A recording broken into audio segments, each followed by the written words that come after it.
Nacional Dominicana, la cooperativa Momón Bueno, el Banco Central de la República Dominicana, Indubank, el Ministerio de Industria, Comercio y PYME y CODEPA. Queremos dar las gracias a Yepe por acompañarnos, como siempre, y recordarle que este es un programa que lo hacemos para orientar y de todas las informaciones del sector detallista y de la pequeña y mediana empresa.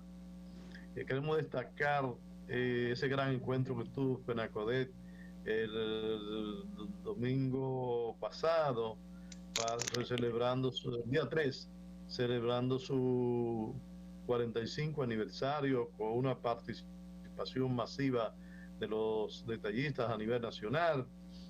Hay que destacar la presencia de la vicepresidencia Raquel Peñas, presidente del país, que nos acompañó durante la actividad, una actividad muy bonita, muy bien preparada por la comisión que se le asignó. Estaba Héctor Julio Nieves, la presidió, acompañado de los expresidentes de Fenacodet, pues hicieron una gran labor, un gran encuentro, y en ese encuentro, bueno, como siempre, se presentaron las ponencias a nivel nacional, un gran discurso del presidente entrante y el presidente saliente, los cuales no lo vamos a poder presentar en esta ocasión, pero le prometemos que el próximo sábado estaremos llevándole el discurso del presidente entrante, porque es lo que él va a hacer durante sus próximos 2 años, y qué hizo el presidente saliente en los 2 años que estuvo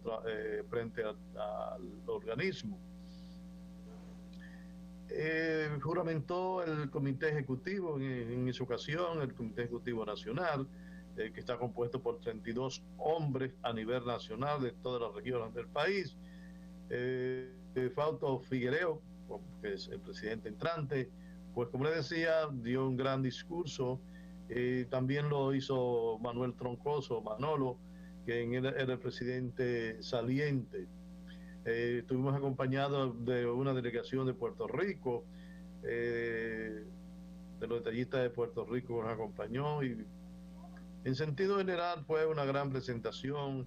Hubo en la actividad pues folclórica. Al final presentaron un show mexicano muy bueno, excelente. La gente bailó, comió y, ¿por qué no?, aprobó todas las ponencias que la comisión redactora pues llevó a la actividad. Hubo reconocimientos, y uno de los reconocimientos para mí de gran trascendencia es la de Industrias Banileja por su comportamiento durante la pandemia. El Café Santo Domingo nunca faltó, nunca dejó de servirse, estuvo siempre en el colmado, no importa el momento más difícil de la pandemia, estuvo siempre ahí presente. No ha aumentado los precios aún, de manera que el pueblo dominicano debía de tener más industria como Industrias Banilejas, y esos directivos que sí son sensibles a la situación del país, a la situación de lo que menos tiene. Hubo un reconocimiento de Fenacodet en ese sentido. Hubo otros reconocimientos, hubo otro reconocimiento de diferentes personas, pero para nosotros es destacado ese gran reconocimiento, como también el reconocimiento que se le hizo a René Japa por su labor durante sus años de vida en los diferentes gremios. Muy interesante. Me gustaría quizás para la próximo sábado presentarle a la población y a los detallistas esa presentación de René que se hizo para René y para la familia, muy emotivo, donde estuvo doña Eva, esposa de René, y las hijas recibiendo ese reconocimiento y viendo ese gran trabajo que Elisa, una de nuestras periodistas, pues preparó, y fue de gran interés y muy emotivo.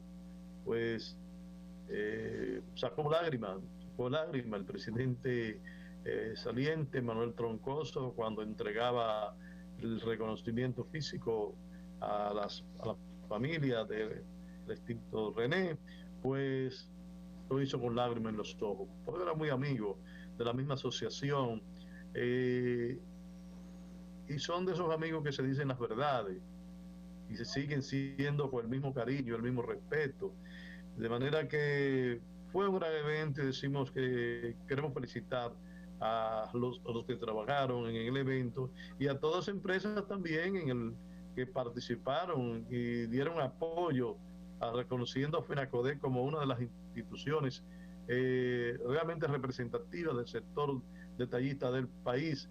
Participaron diferentes empresas, la cervecería no faltó, como tampoco faltaron los licores, el Brugal y otras compañías que siempre están acompañándonos.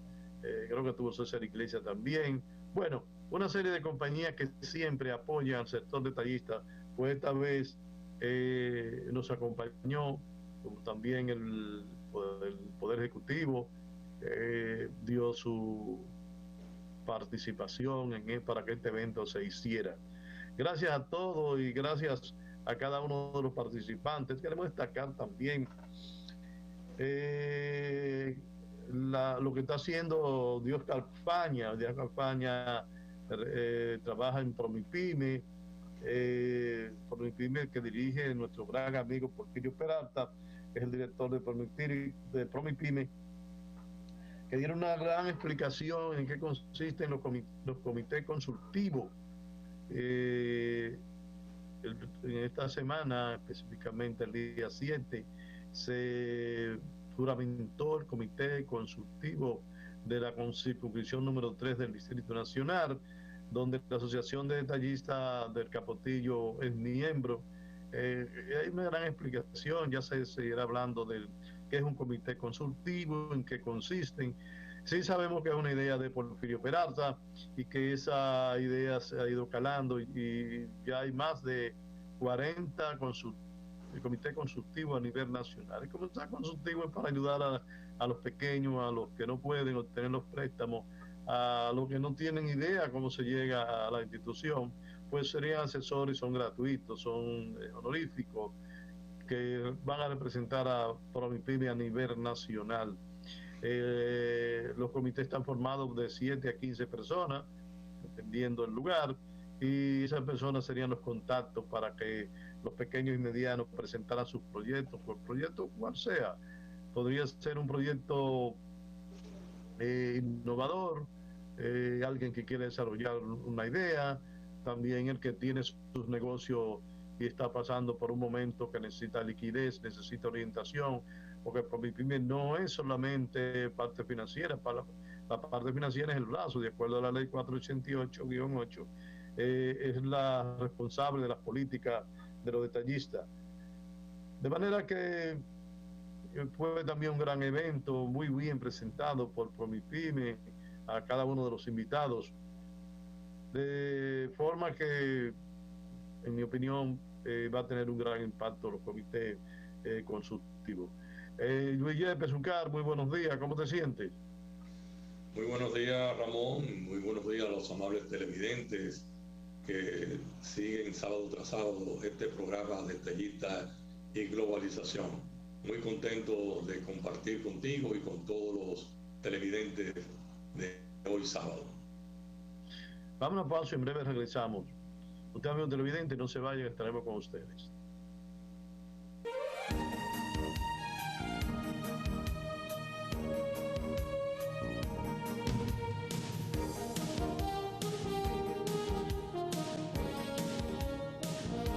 Y globalización, conversando con Luis Yepes Uncar.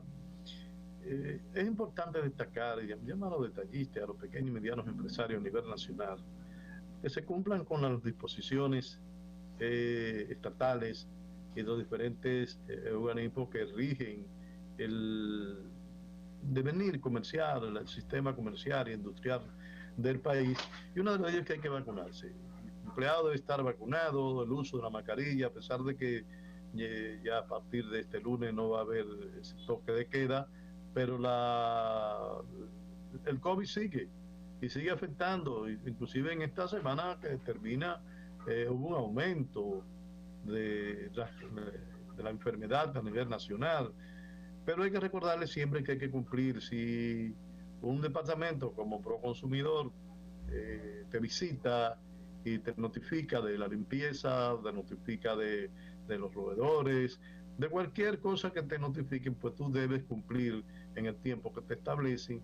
Y en ese tiempo que te establecen, pues tú, después de haberlo hecho, después de ver el requerimiento, pues lo llamas y le dices, mira, estoy listo, vengan a supervisar antes de que vayan y te cierren. Porque si duras un mes y al mes regresan y tú no has hecho nada, pues lo que se ve es que tú no estás interesado, y ahí proceden entonces a cerrarte el negocio. ¿Hasta dónde es legal cerrar el negocio?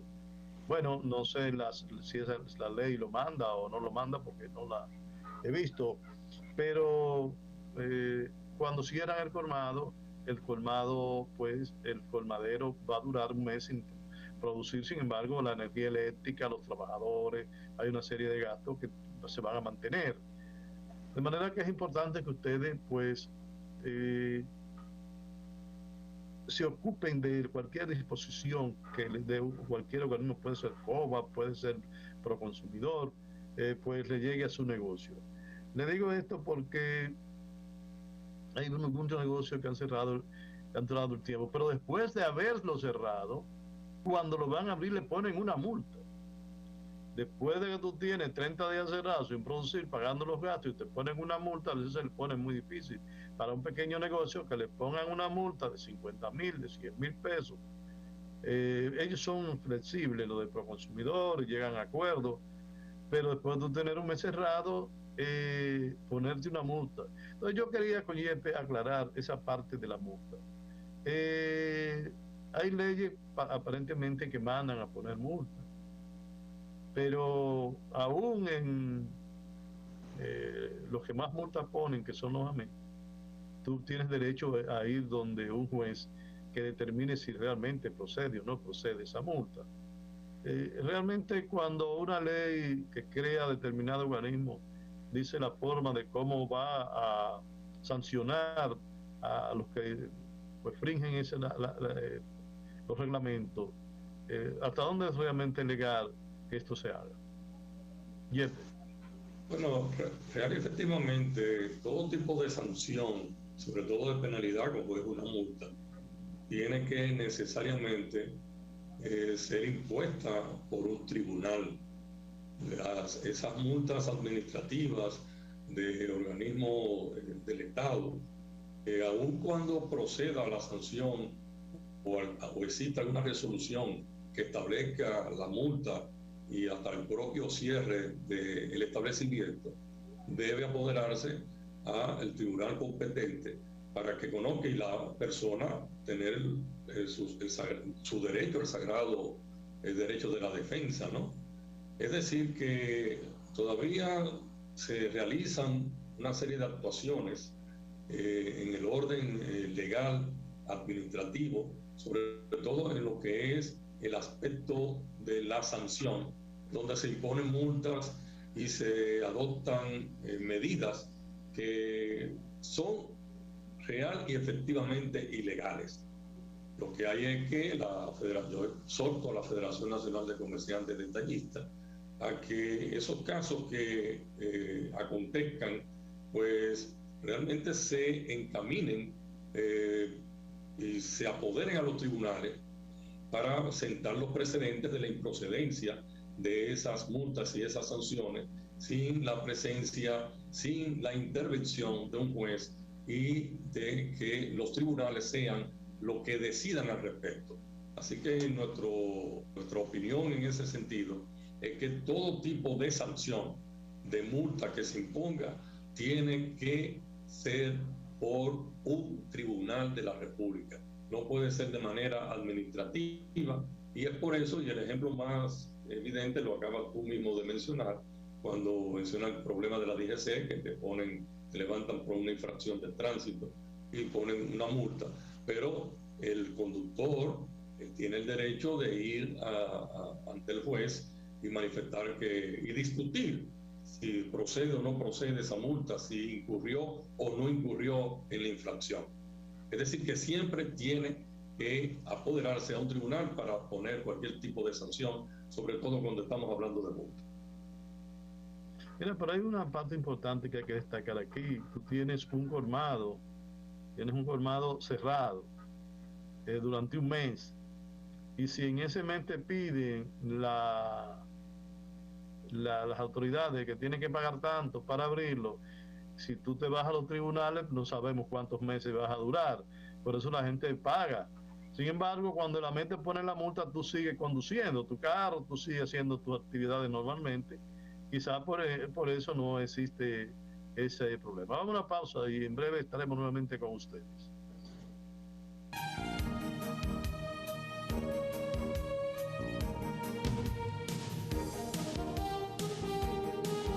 Y globalización, acompañada de Luis Yepes Uncar.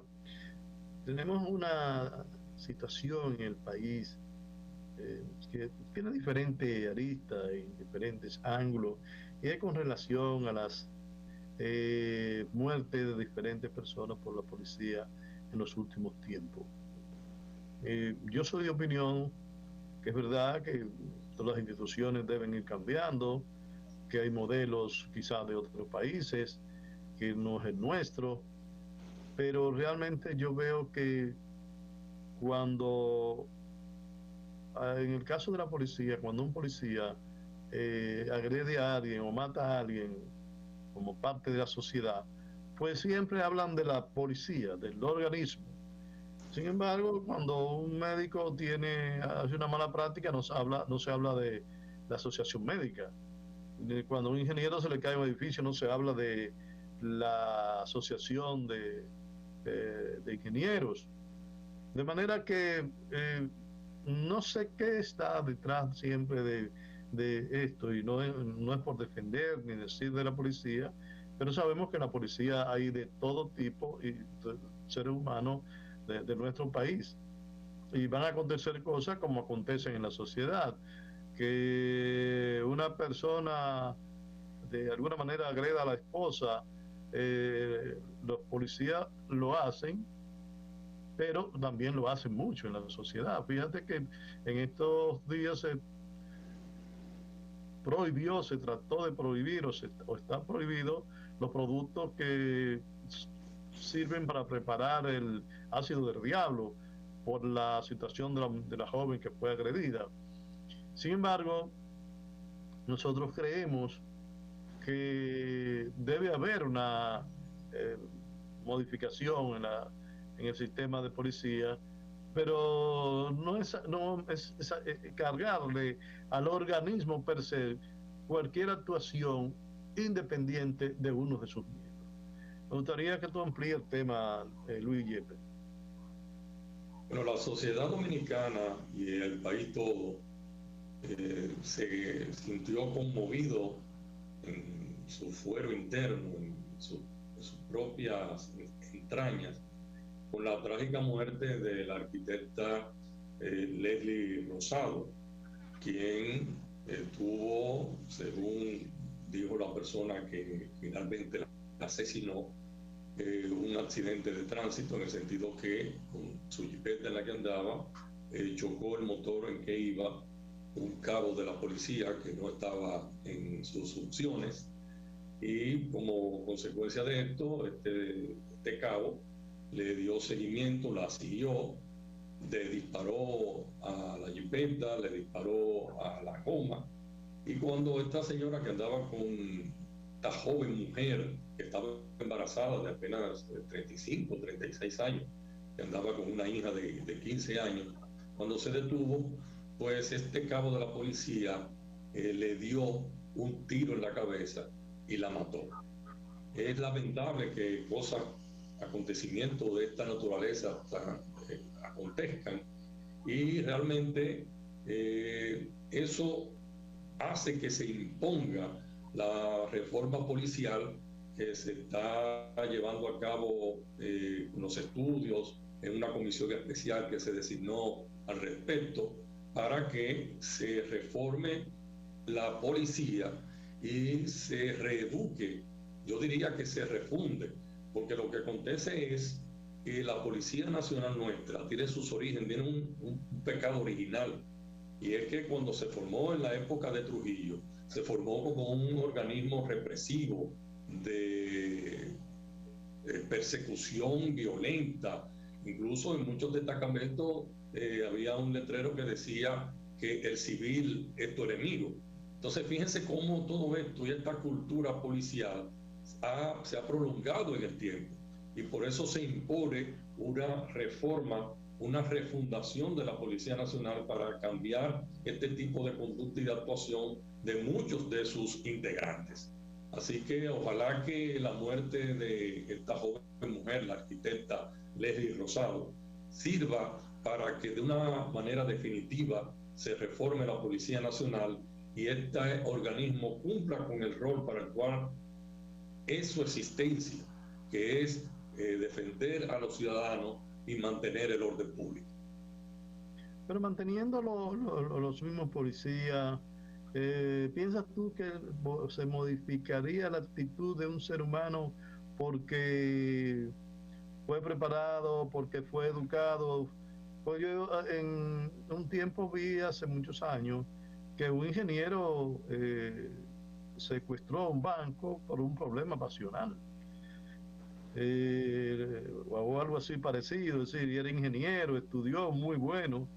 A veces sucede que un joven de cualquier carrera pues mata a la esposa por cualquier motivo, pasional o por comportamiento. ¿Tú piensas que realmente con una modificación de la estructura, en la forma y la preparación podía reducirse la violencia policial? Yo pienso en que la policía, ese alarma que le dan, es diciéndole que eso es para agredir. No sé si en otros países la policía solamente está armada cuando va a actuar o cuando tiene alguna actividad, pero en nuestro país, donde hay una gran parte de la población civil desarmada y con armas ilegales, el policía que como decimos vulgarmente, que me trancó hoy, ya ese es mi enemigo, y si anda desarmado, pues un grupito lo que le damos una paliza. Por eso quizás las autoridades lo mantienen armado. Y yo pienso que uno de los problemas grandes es eso, que el policía anda armado y rápidamente puede matar a una persona. Sin embargo, el agricultor anda con un machete en la mano y no lo usa para matar a nadie. No sé hasta dónde esto podría modificar el comportamiento de la policía. Bueno, los especialistas en la materia tendrán que determinar cuáles son los pasos a seguir y cuáles son las medidas que deben tomarse para la reforma adecuada de la policía, y que no ocurra de manera recurrente este tipo de actuación, porque este caso que citamos de la arquitecta Leslie Rosado no es un caso aislado, es que se presenta de manera frecuente agresiones innecesarias, atropello, violación de los derechos humanos, y es realmente una cultura, una formación que se tiene. Entonces la policía, lo primero es que quiénes son los que ingresan y se reclutan. Hay que hacer una depuración para que delincuentes no ingresen a las filas de la Policía Nacional, buscando muchas veces la impunidad, porque es que realmente en el país tenemos una actuación totalmente improcedente. Cuando a ti te detiene una DGC o algunos policías, lo primero que te preguntan es si usted es militar. El hecho de que yo sea militar no me da a mí la facultad, o que pertenezca a la policía, no me autoriza a mí para uno violentar la ley. Entonces esa pregunta viene sobrando.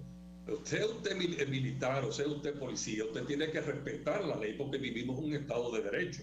Entonces, si se tiene esa cultura de que el policía, si es un policía, vete, no hay ningún tipo de problema, entonces se va interiorizando y enraizando aún más este tipo de inconducta por parte de muchos de los agentes policiales. No se puede hacer una falsa o mala generalización, pero la gran mayoría de quienes ocupan o están en estas instituciones, realmente se acercan a ellas como una forma de que cuando lleguen al barrio, al ser policía, pues no lo molesten, porque precisamente la policía viene una persona de su trabajo a las 6, a las 7 de la noche, con sus instrumentos de trabajo en las manos, y lo venden preso en el destacamento sin ningún tipo de motivo, y hasta que la familia o él mismo no da 2 o 3 mil pesos, no lo ponen en libertad. Ese asunto del macuteo en las calles, cuando uno se le acerca a un policía, uno se siente realmente inseguro, atemorizado, y esa es la percepción y es lo que se debe cambiar. ¿Qué es lo que está pasando? Hacer un análisis profundo, serio, detenido, de por qué es que muchos agentes de la Policía Nacional, más que con la cultura de proteger al ciudadano, de mantener el orden público, es una amenaza.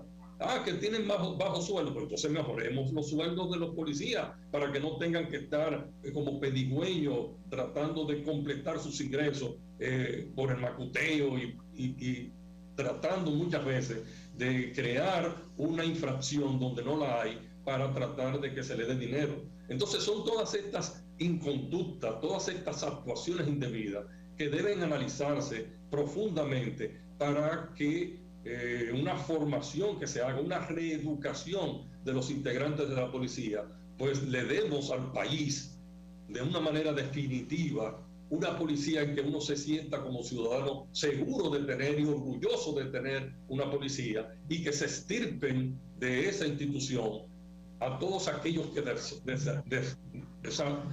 hacen un deshonor, deshonran el uniforme. Bueno, realmente lo que tú presentas es lo que debía de ser, pero tenemos diferentes organismos que actúan, no matan directamente, pero sí matan a la gran parte de la población cuando manejan fondos, cuando manejan leyes, y esas leyes van en contra de la población, o alguien realmente que fue nombrado para manejar algunos recursos del Estado, pues lo usa de forma propia. Yo digo esto porque con la cantidad de niños que mueren a veces en el Angelita, me acuerdo una ocasión que hablaban que los fines de semana morían 10 o 15 por falta de oxígeno. No sé si eso se ha superado, pero realmente son asesinatos también. De manera que estamos de acuerdo que la policía sea cambiada, que las conductas cambien, pero habrá mucha gente que no se va a enganchar, porque hay mucha gente que se engancha por tener la pistola, por tener un medio de seguridad, pues sentirse más seguro porque es policía, y eso da seguridad en el barrio, como tú dices, y da seguridad a la persona. Hay comerciantes prósperos que no necesitan los salarios, así que no es el salario, pero son policías y crecen dentro de la policía como si fueran activos. Yo conozco a un comerciante que llegó la última vez que lo vi era coronel de la policía, y es lo que era un comerciante. Nunca lo vi siendo ni actuando como militar. De manera que hay que ver la ley, hay que ver las modificaciones para ver realmente. Yo creo que hay que vivirlo primero para ver si el cambio que se ha dado, porque dicen que en España, hay otros países, en Costa Rica se vive, creo que no hay policía, lo que no hay ejército, pero policía hay. Pero no se actúa de esta manera, y yo pienso que el comportamiento de la población es importante para determinar la actuación de la policía, porque también a veces la mente para y tú lo insultas, o a alguien no le gustó lo que él hizo y le trata de agredirlo, y es un ser humano. Ahí sale el hombre, como nosotros decimos en los barrios, el hombre que se agredió, el hombre que se le agredió a la familia, entonces de alguna manera reacciona, y esa reacciona como está armado, como tiene una pistola o un revólver, pues usa los mecanismos que él buscó, porque a veces ni siquiera se están enrolando en la policía por los recursos que reciben. Porque fíjate un asunto, Ramón, por el poder. Fíjate un asunto. Oye este detalle.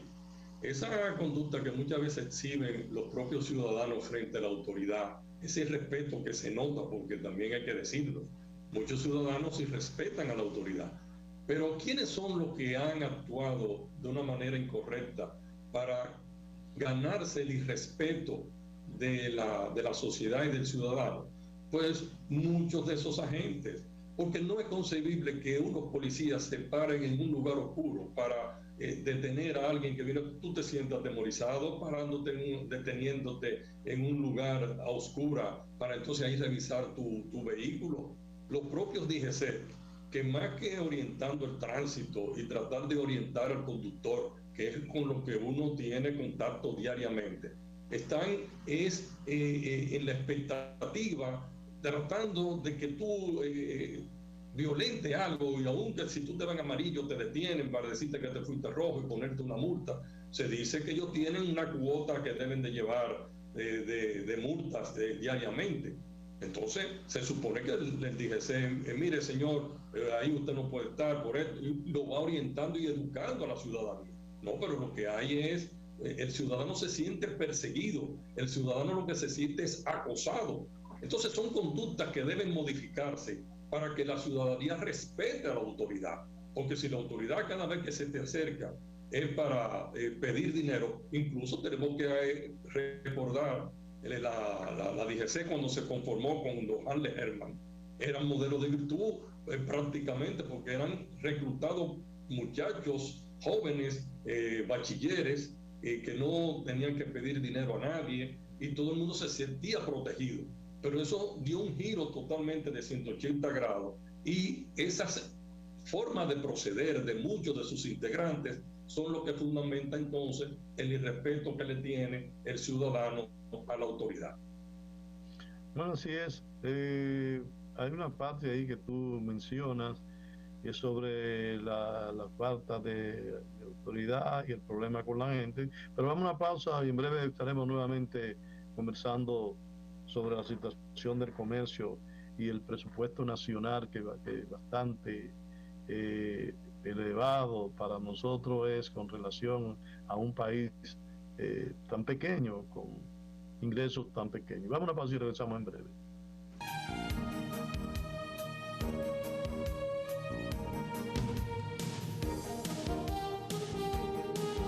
Y globalización, estamos conversando con Luis Yepes Moncada, abogado, asesor de FENACODEC.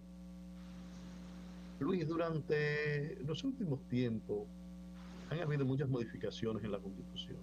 No sé por qué cada vez que hay un cambio de gobierno, no importa que sean del mismo partido, traten de hacer modificaciones a la Constitución. La Constitución dominicana manda hacer un presupuesto que debe presentarse a una fecha determinada y donde cada uno de los ministerios pues presentan los ingresos y los gastos que van a tener durante el próximo año. El presupuesto de este año, que anda sobre el billón de pesos, pues presenta aumentos en algunos renglones o algunos ministerios y también presenta reducción en otros ministerios que consideramos que debían de aumentarse por la actividad que han tenido en los últimos años. Me gustaría que tú me hables sobre el tema. Bueno, el pasado 1 de octubre, el Poder Ejecutivo presentó en el Congreso Nacional el proyecto de presupuesto general del Estado.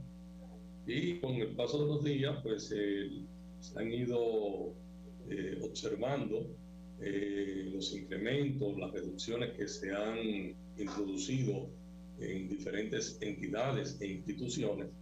Pero yo quiero referirme particularmente a una que a mí me preocupa mucho, y es la reducción de 512 millones de pesos a la Procuraduría General de la República.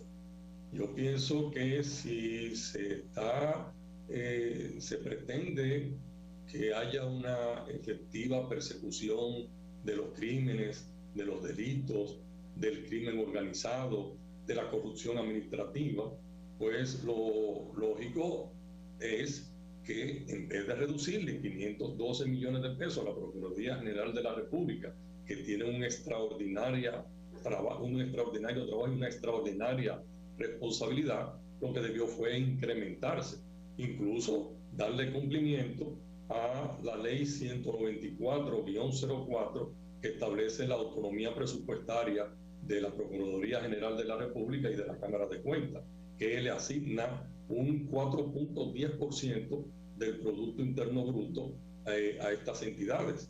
Entonces, lo que refleja y evidencia la voluntad política de que una determinada institución funcione es precisamente el presupuesto.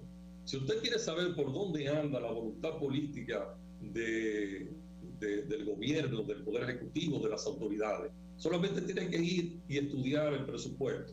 Y dependiendo de la asignación que se le otorgue a una determinada institución o entidad, usted se da cuenta que real y efectivamente se quiere que esa entidad o esa institución funcione. Así que nosotros abogamos desde aquí porque ahora que está en el Congreso conociéndose el presupuesto general del Estado, a la Procuraduría General de la República se le incremente el presupuesto y no que se le reduzca como lo presentó el Poder Ejecutivo, para que el Ministerio Público pueda rendir su labor de persecutor del crimen y sobre todo pueda de una manera efectiva tratar de erradicar el crimen organizado. Oye, es importante lo que tú dices, pero siempre para hacer el presupuesto se reúnen los ministros, los encargados, los que tienen que ver con hacer el presupuesto. Cuando tú hablas que se le redujo, o quizá presentaron un presupuesto menor, hay que ver realmente si fue que presentaron un presupuesto menor o fue si que se les redujo lo que ellos presentaron.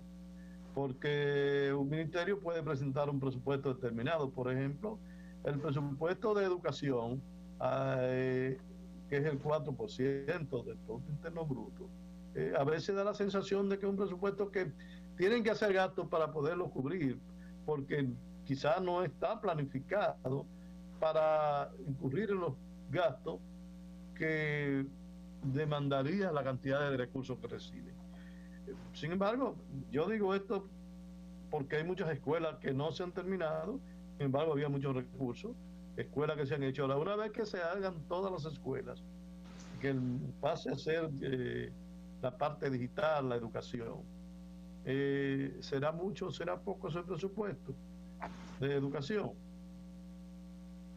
¿Qué tú opinas? Oye, realmente con respecto a lo que es el Ministerio Público, hubo una reducción de 512, no de 512 millones, pero no con respecto a lo que presentó la Procuraduría General de la República como el presupuesto al cual aspiraban para desempeñar sus funciones, sino es que con respecto al presupuesto que tenía ahora en el año 2021 de 8.912 millones, se redujo a 8.399 millones. Es decir, que el presupuesto que se tenía en este año 2021 fue reducido en 512 millones. Es más, la Procuraduría General de la República presentó un incremento sustancial de ese presupuesto de 8.912 millones que tenía y con el cual se desempeñó en este año 2021, para en el año 2022 poder tener mejores ministerios públicos, formarlos y tener realmente la posibilidad y los recursos de la persecución del crimen.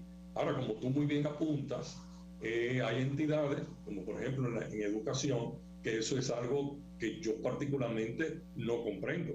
Como si tiene un 4% del PIB asignado, que es una suma extraordinaria de dinero, que es todo el dinero del mundo y un centavo más.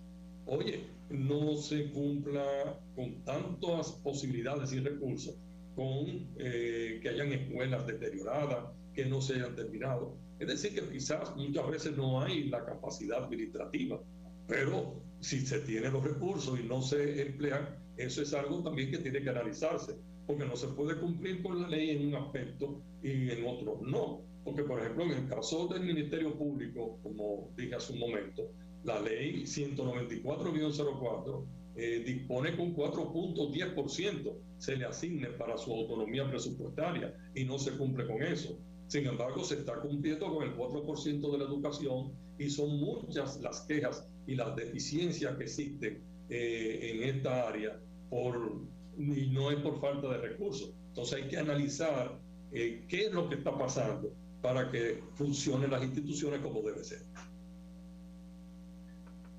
Bueno, amigos televidentes, vamos a una pausa y en breve estaremos nuevamente con ustedes con un tema de interés para todos y todas.